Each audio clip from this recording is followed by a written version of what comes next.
Hi everyone, welcome back to another episode of Weaving Stories of Possibilities. This afternoon I speak with Jacie. Jacie and I have a great conversation about their journey through community and finding community. We also talk about family and mentorship and new ways of leadership. So it's a great conversation with someone like Jacie who has so much great knowledge to share. Really looking forward to the conversation and letting you hear about it. Thanks. Hi, Jacie. Welcome to Weaving Possibilities. I'm really glad to have you on. So, Jacie, I've been asking folks at the very beginning a question of where do you know from? So, how would you like to answer that? Where do you know from?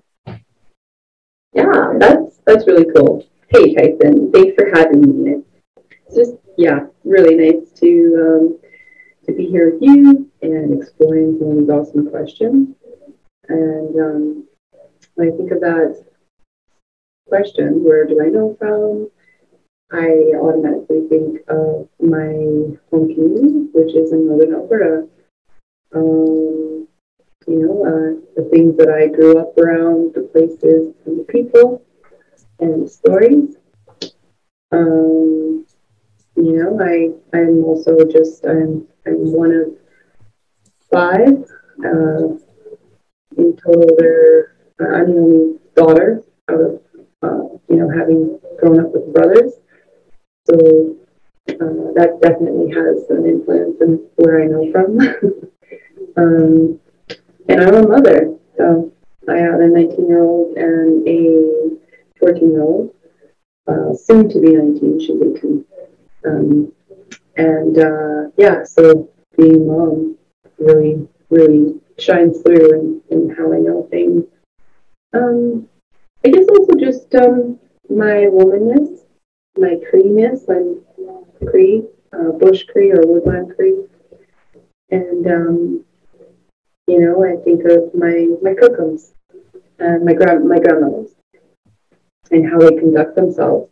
And so I know that they conduct, they're always loving and gentle and kind and accepting. So, those are some important pieces that come to mind when I think of that question. Where do I know from? Awesome, thanks, Jacie. So what I heard was you are a daughter, a sister, a mother. You are a Woodland Cree. Is that? Mm-hmm. And where you know from is from your cookums. Mm-hmm. What has all of those experiences and your position in your life mean for how you approach community? Mm-hmm. Yeah. And actually, Jacie, if I could ask a little bit, if you were able to move either a bit closer, because I think that'd be great. Yeah. Awesome. Thanks. Yeah. How does that influence how I approach community? Yeah. Okay. Well, I guess,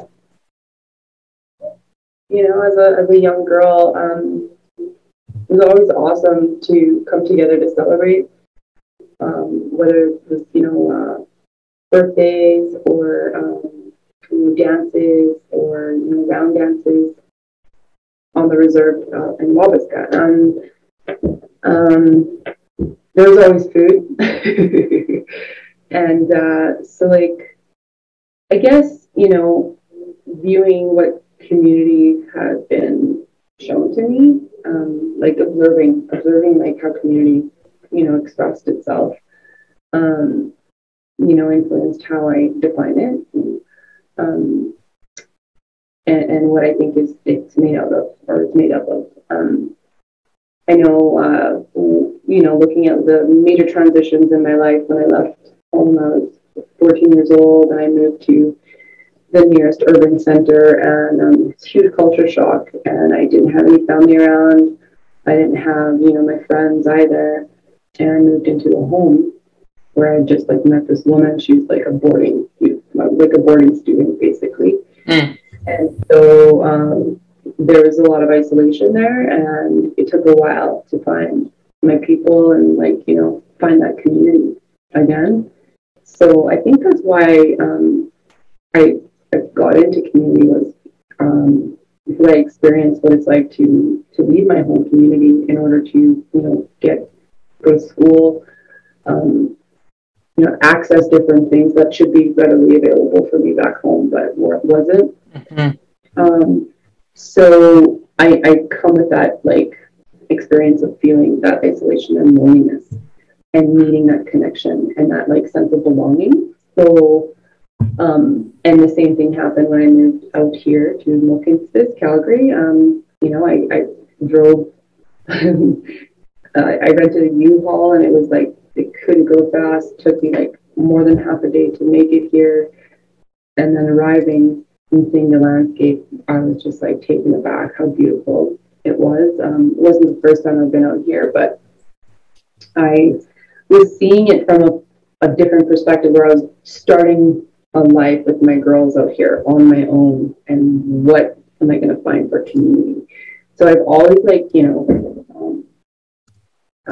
I always go back to those first 2 years, and how grateful and how blessed I was to find community at the University of Calgary, at the Native Center specifically, which is now called Writing Symbols Lodge. And like, how important that was. I was empowered. I was encouraged. I was able to reach my goals, and I found my sense of purpose and my belonging there. So community, yeah, I guess it's always been an important thing in my life. And it's also a really challenging thing too, because we all come with, like, our own identities and, you know, skill sets and gifts. And I'm not sure. I mean, I still question, should I even be in these, like, community building roles? Is that, like, my calling? But I mean, I'm just so grateful to be, like, welcomed here, and to be, you know, have the honor to hear people's stories and connect people. And yeah, it's really cool to be a part of something big like that. Thanks for sharing your journey of at least the place as it relates to community. You mentioned that, you're right, community can take many forms, and one of them can be challenging. I'm curious, in your experience, where have you maybe found the most, some of those challenges? So you mentioned, that individual isolation that you felt by not being in community, and then coming to Calgary, coming to the University of Calgary within, like, the Native spaces there. Curious, where have you found the most challenging as it relates to community? I would have to say my relationship with myself. You know, knowing that I need to go back home more. I need to understand my roots, my language, and the significance of place. I feel it every time I go home. It's in my bones, my blood. And I think that has been my biggest challenge. Is it prevents me to go out sometimes, to introduce myself. There's fear of, you know, these past narratives between Cree people and Black people, or Blackfoot people. And, like, you know, like, I think it all came back to just how I see myself fitting into places, and just approaching with those values of kindness and, you know, love and openness, and just forgetting whatever is going on in my head, or what I'm struggling with, how I'm viewing my identity at that time, and or making sense of what community is supposed to be. I think there's always this, like, constant thing going on in our brains, and questioning, and I think that has been one of the biggest challenges. It's also allowed me to be more aware of it too, and know that I don't have to be afraid to take, you know, to go into places I might be uncomfortable with. because I don't know, it's like cliche, but that's kind of where the best things come out, like to help you learn about yourself. Well, you're speaking to something that I think has been a theme throughout some of these conversations, is about how we show up. And I think that challenging piece is to communities, how we ourselves, your point about, I think it might be me is the most challenging thing, is how we show up in community for each other. And you mentioned, having those sometimes that disconnection or need to go home to help you inform how you show up is so important. Where, thinking about this past year, or maybe in 2 years, and being who you are and creating community for folks, and being a leader in that way, what are some ways that you've seen, what surprised you in the last couple of years about the ways in which people show up for each other?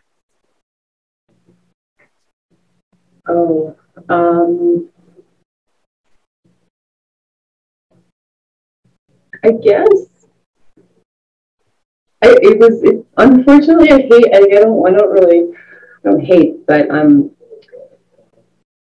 it's weird to say that it's surprising that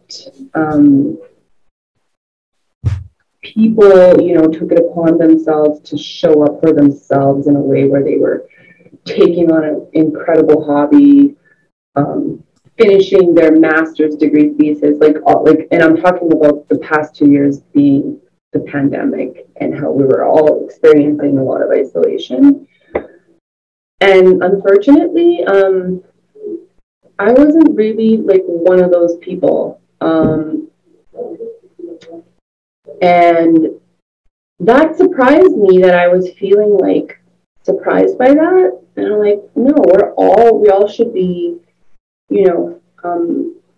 in healthier or have that ability to do so, like to take on some amazing things.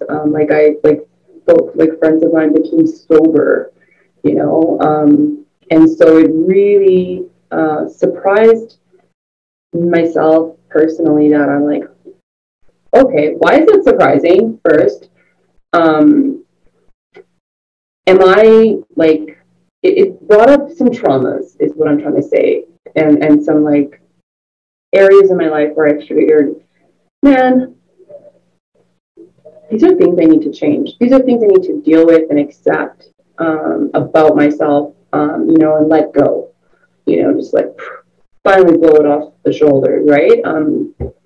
So I think the most surprising thing was, man, I could be doing all these amazing things, and what's preventing me from doing that?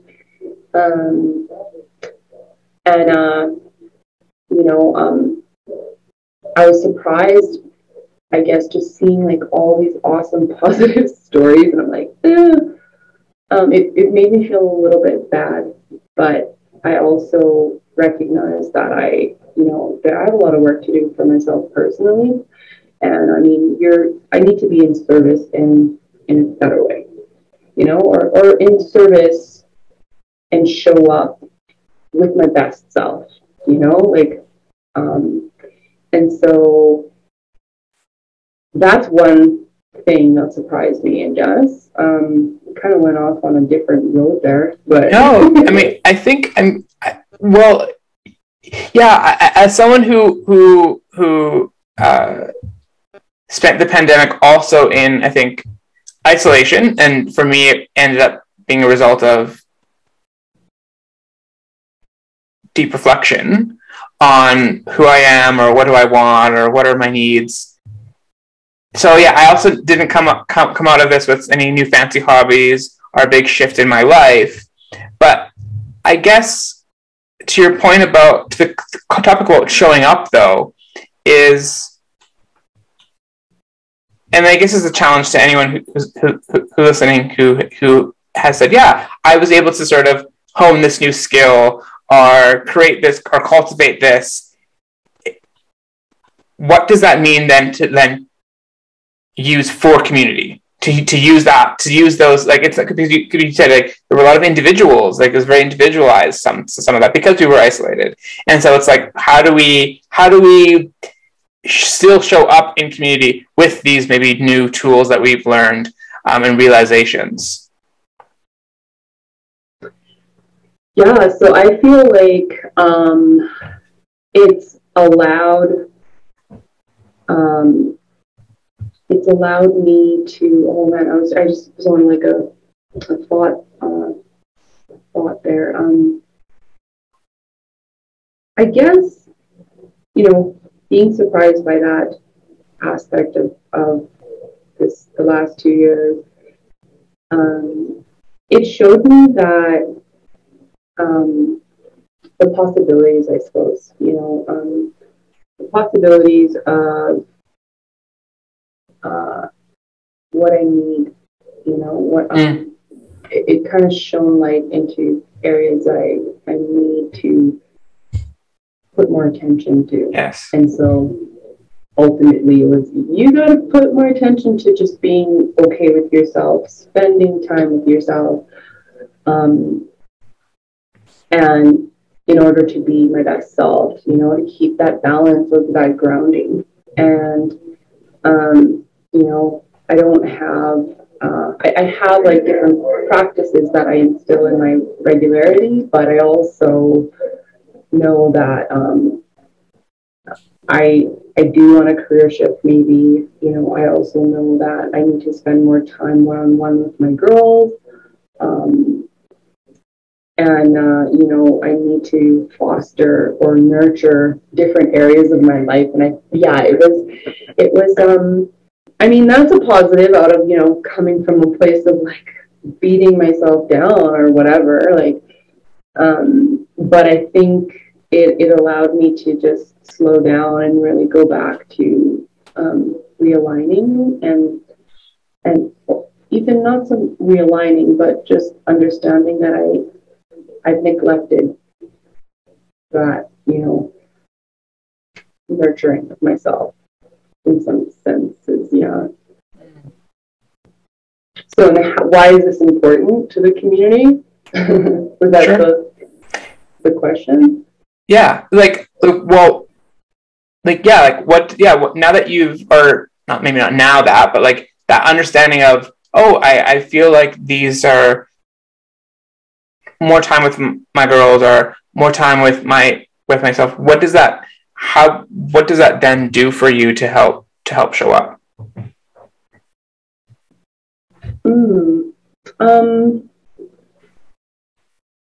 I guess,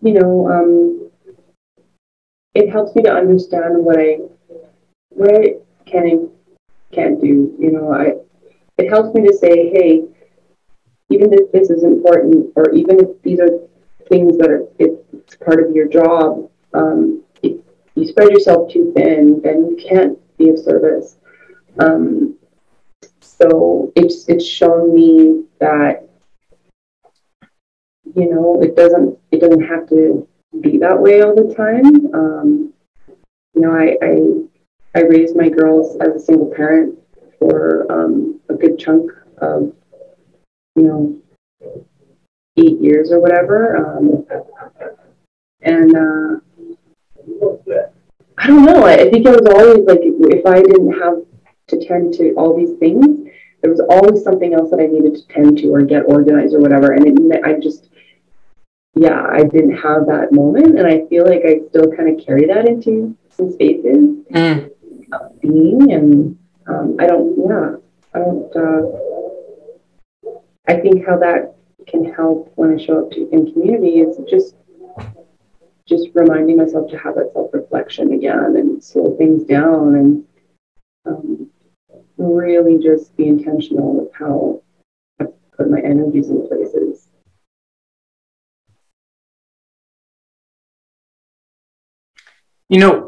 Thinking about how we first met, and there was it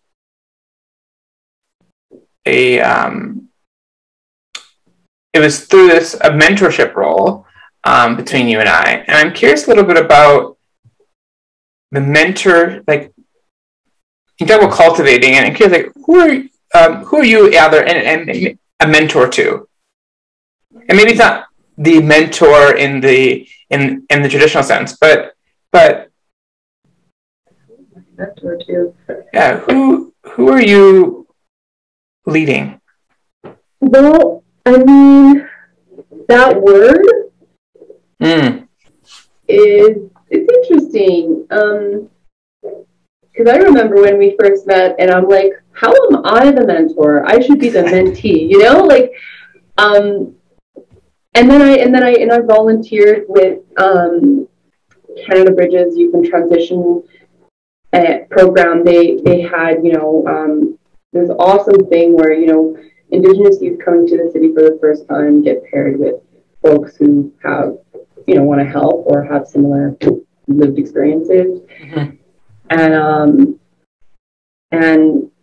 so that was a really cool experience. I was paired with this amazing human being, and at first glance, she's got crazy, like, punk clothes, hair, color, piercing, tattoos, like tattoos, and I'm like, oh man, what is, like, this, how's this gonna go? How can I even help this person? You know, like, but then we had an opportunity to drive out to Saskatchewan, and we ended up just talking. Well, we had to. We were sitting in a vehicle for like 7 hours alone together, and then we found so many similarities in our upbringing, and it was really special. And so that's an example of, I guess, like you volunteer to mentor. But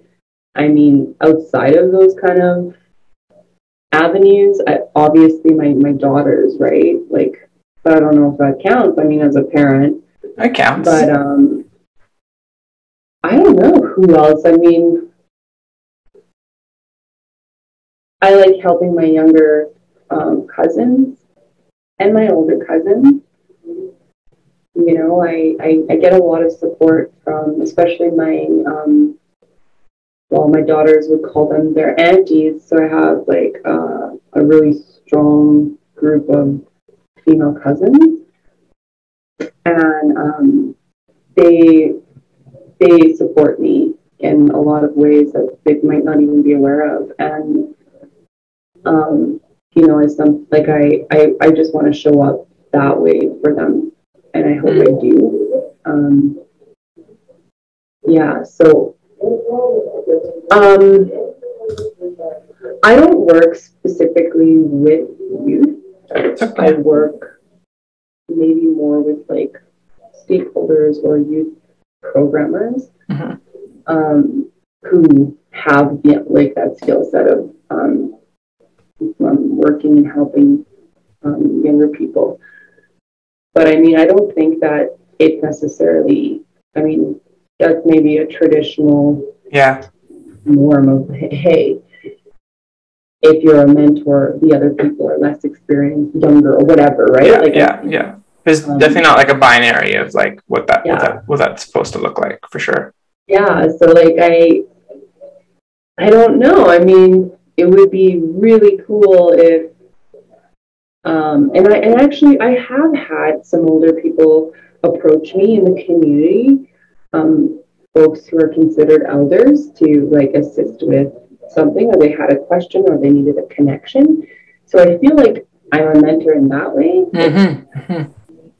Connections and build relationships that way. So I guess I'm a mentor to that, whatever that is. Community. Yeah. Interesting. I appreciate you sort of naming all of those spaces where you provide direction and or leadership, or even just like suggestions, maybe. I think that can be a really powerful place to be in. And then I guess the other question I have, and this is a little bit about has that shifted in the last 2 years? Has there been something that you feel like you've been able to input and provide that's different than maybe it was a couple of years ago prior to the pandemic? I guess definitely the how I break down the whole concept of mentorship. You know, I know the importance of it, and I know how it helps build capacity in communities and in people. But yeah, in the last 2 years, so when was it? It was early 2019, just months before everything kind of went haywire with the pandemic. We hosted a day of learning with elders and youth and youth leadership programs in the city of Calgary. And so we got to hear, we got to unpack even the concept of mentorship and even the language. And it was a long day. It was really incredible. There were a lot of really good sharings and stories of how you see mentorship from an Indigenous youth perspective. You know, as a young Indigenous woman, like all of these different identities and how you define it on you know terms of with the Blackfoot perspective, or your like a Dene perspective, and it kind of like it made me think that man, we hold so many assumptions. We really do. And I was speaking with Tina Fox. I approached her. She's the cultural educator lead at the Morley Elementary School. And we're on the phone, and I was like, do you like these are the questions we're going to ask? This is what this event's about. We would love to have you sit on a panel with other elders and a panel of youth, and we're just going to sit and share and explore what this means. And she's like, oh, I don't know anything about that. I don't know what that means. And then I was like, well, have you done this? Like, I just gave her examples, and then she started talking about it. It was basically, it wasn't basically, like, I think that helping has always been a huge part, especially in Indigenous culture. Like, you don't ever let anybody fall behind, and so I think what's shifted for me is just really going back to the origins of that into my own identity as a Cree person, and then also just being open to learning about what makes up mentorship from a Blackfoot perspective. And I was just so lucky to sit and listen to elders like John Chieflin, who broke down the concepts of leadership in 4 different words, not even words, but concepts that made up leadership and mentorship. And I think, that it just keeps, I'm just so very blessed in the last 2 years just to have opportunities to learn and check myself and my assumptions when it comes to how we use our language. Yeah, so I guess mentorship has shifted in that sense for sure. And knowing that, when I first moved here, my girls they were always around because they were young, right? Right. And so they would come if I was helping to set up an event campus, or they would come if, they were sick and they had to sit in the lecture hall with me. So they were a part of that journey. They witnessed that, and I think that's really important. And now that they're older, I find it more difficult to hang out with them. They've got their own lives, right? Right. And I think they used to think I was cool, but now they're like pretty lame to them. And they don't, yeah, like I think just finding the ability to hold the space for someone, especially your children, and create that safe space. Like, yeah, I really had checked myself a lot lately. What a blessing for your daughters to be able to be, in some ways, and I'm sure, you know, difficult in some ways, obviously, but to be able to be exposed to, you know, a lecture, or to be exposed to their mother doing, you know, being really engaged in community. In what I hear you say at the very beginning was like that was sort of your, you know, you were very much in and involved in the community before you you left to a larger urban space, and that's what do you think that they, without them being here, but what are your hopes that they gain from that kind of exposure?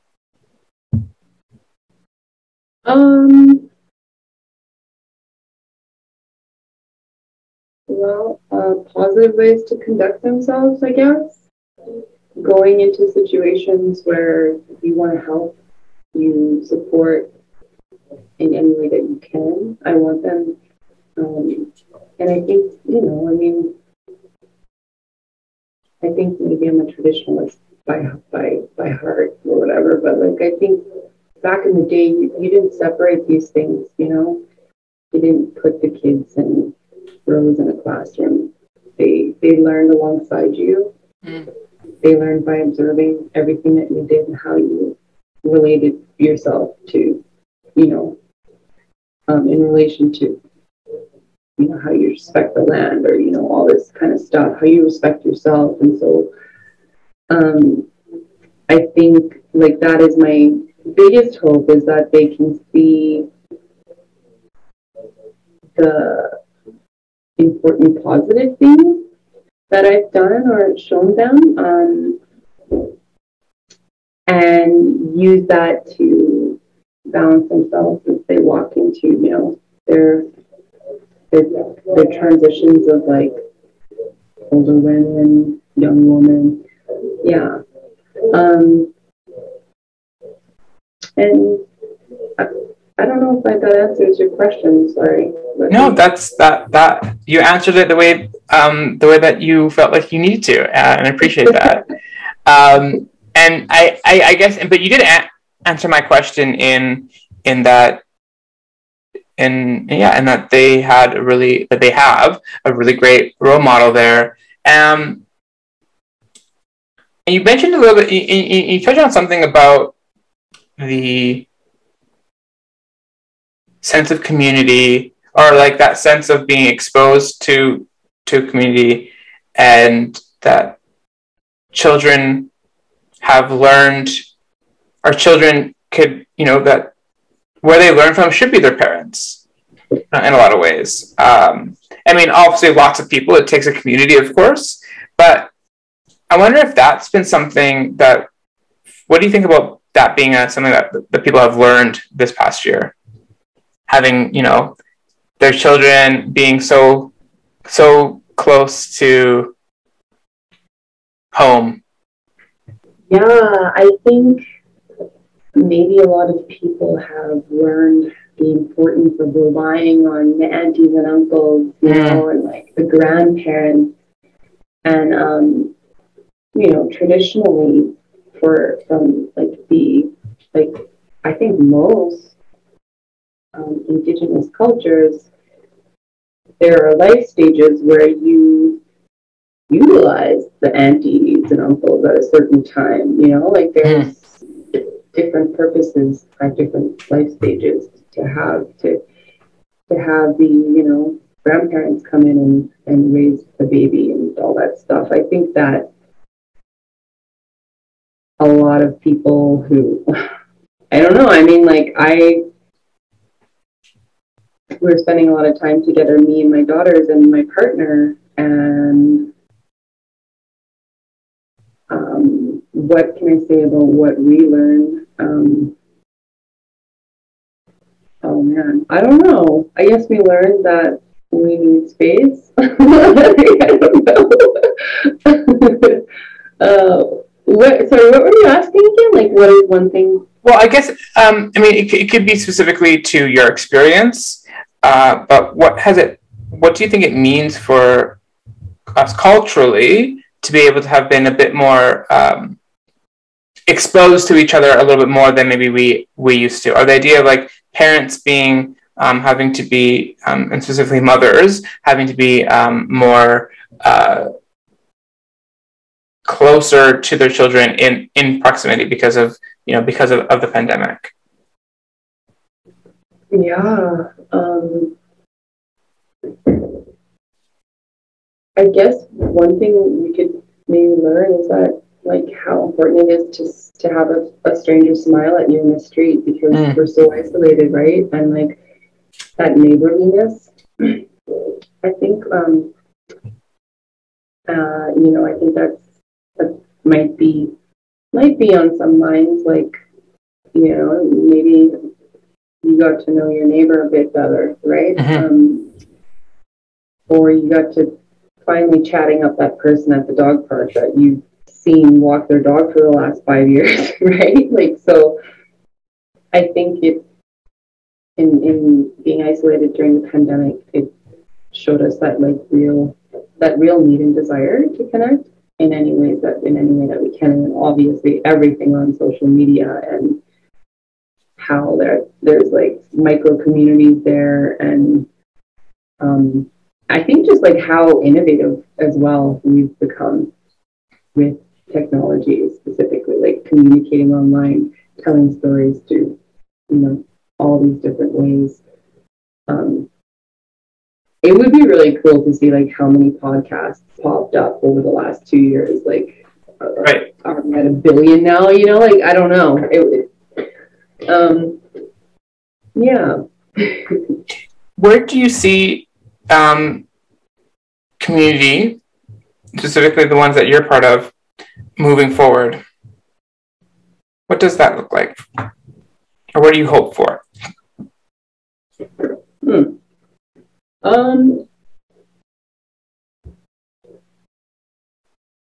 Well, there's a lot that has happened specifically for Indigenous communities across Turtle Island, with, the unearthing of Indigenous children, our ancestors that have gone and went missing, and just, like, I think it's unearthed a lot, and I feel like there's a huge wave of change for all of us living here. And I think there's also been a lot of holding of space for these stories and the healing. I try not to go, I don't want to look at the positive things, and I think the use of art and music and storytelling has shifted a lot of people's thinking, and that's really positive, to create that social change needed, and that accountability that's required from folks. And I can only see it just, as Indigenous people becoming just more self-determining, more empowered to use their voice, coming into their voices, healing, massive healing occurring on like generations, across generations. And it's just, I try to like maintain, that it's just going to go up from there, where it's going to be becoming stronger communities more and more, and becoming, finally heard, and hopefully shifting how we are accountable to the planet and to our children, because the way that we live so in convenience and unsustainably connected to non-renewable energies and all that stuff. Like I'm thinking like global, huge, but I feel like I feel really like proud to be Indigenous, like proud to be Cree, and to understand that like there's crazy interconnections. We're all related to one another, including the water and animals. And so, I mean, I don't know. I mean, I don't want to go live on Mars. I don't know if who else wants to, but I think we've got a pretty thing here. Yeah, we'll let the rich men, I guess, go up there if they need to. But I think that's something that you're highlighting though is the importance and value of storytelling, music, dance, these ways that have not been traditionally seen as expertise or of like transferring awareness is so important. Like that, I think that really resonates with me and how I've been learning and what that means for me to learn. And I mean, obviously it takes time, but that is so important. And ways of like centering those types of knowledge than maybe others. Yeah, I mean, and it's an act of resistance and revitalizing your identity as an Indigenous person. Like, I think and because we've all been isolated and relying on creating videos or, like just connecting to the interwebs, there's just lots of possibilities to express yourself through art on the internet. What is one way that you hope to sort of engage and express yourself differently than before? As we wrap up here. What could I say? I mean, I know it's really important to learn my language. And I know that it's hard to learn that in a classroom setting or online virtually. It's better to be around it and to listen. So that's one hope that I have, that, I'll just spend more time listening to Cree and my daughters as well. They don't want to learn from class. They want to learn from their kukum, my mom. And so, yeah, how does that look? Maybe I need to make the time to just go home much more often than I'm doing right now. Now that we can sort of, right. Together again. I don't know. There's so many. Like I know that I've been lacking the creative in me over the last 2 years. So I'm hoping that I will put more energies into that and exploring that. Podcasts I brought up.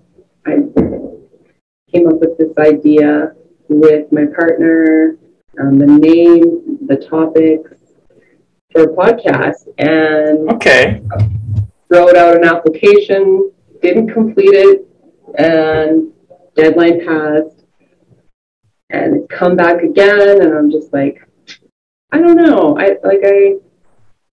It's kind of funny. Like sometimes I feel like I don't honor myself enough in that creative sense, because I feel like, I gotta raise kids or whatever.